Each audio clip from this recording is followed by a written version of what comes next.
Motunrayo Akinola, a multidisciplinary artist. Especially, I think sculpture installation is the most interesting bit for me. Performance and sound come into play, then there's drawing and slash painting. I think with this show, a lot of it is light performative. So light as a director or as a guide, where your body also plays into it. So I try and make work about the body without using the body at all, or imagery of the body. So it's about people and multitude and mass. Ownership of spaces, who is comfortable in which spaces and hierarchy within those spaces. So interrogating those and sometimes, a lot of the time subverting the roles, trying to highlight it or bring everyone to a medium where those conversations can flow. The title of the exhibition is Knees Kiss Ground. I wanted to allude to moments of either exhalation or despair. So where your knee, when you fall to your knees, it could be in exhalation or it's just what's happening here. Just allude to that moment, and it alludes to prayer and maybe a religious spiritual connection. If you look at the pulpit, for example, I wanted to talk about the spread of information and with print, religion was able to massify itself. And then looking at that through a colonialist lens where in loads of spaces in Africa, Christianity was used as a way into those spaces. And now it's still it's more perpetuated by Africans, Christianity than in the Western world. So these are prints, woodblock prints. I've carved into the pulpit, just with a Japanese woodblock printing technique, carved into the pulpit, and from that inked up the surface of the pulpit and printed. In the modular, you get variety. So in the they're the same, printed from the same plate, same size, you get variation and the depth of ink and how much it's taken up. So I'm interested in that within the same, there's always difference.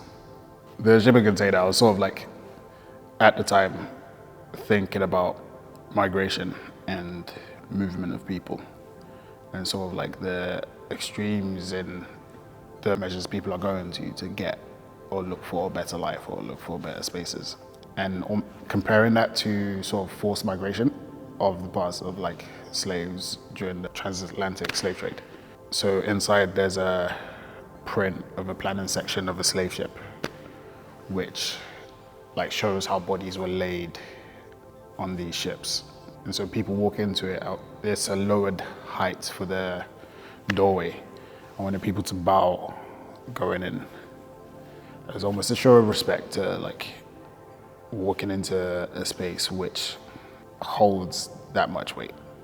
And then from there, the light shines onto this lamp, this oil lamp, a miner's lamp.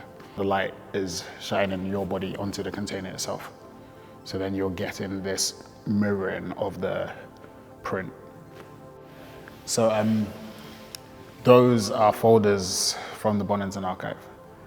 And with this work, I was thinking about institutions as spaces for change and holding that responsibility for change. So in the past where it documents things which were here previously, holding them to that account.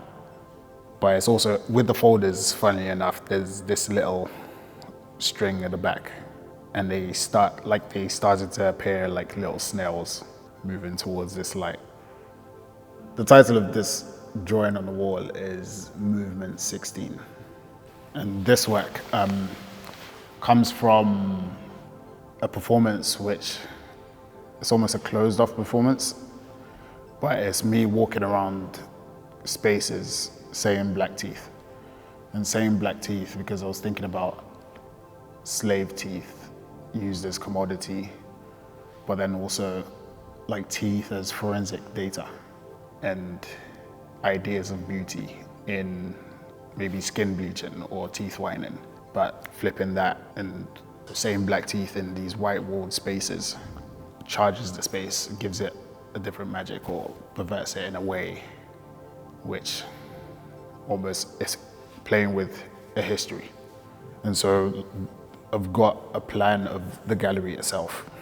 Then the marks within the space are where the spots which I've said black teeth. So walking around the space, saying black teeth, I've got recordings of, and then sort of like marking where it's happened.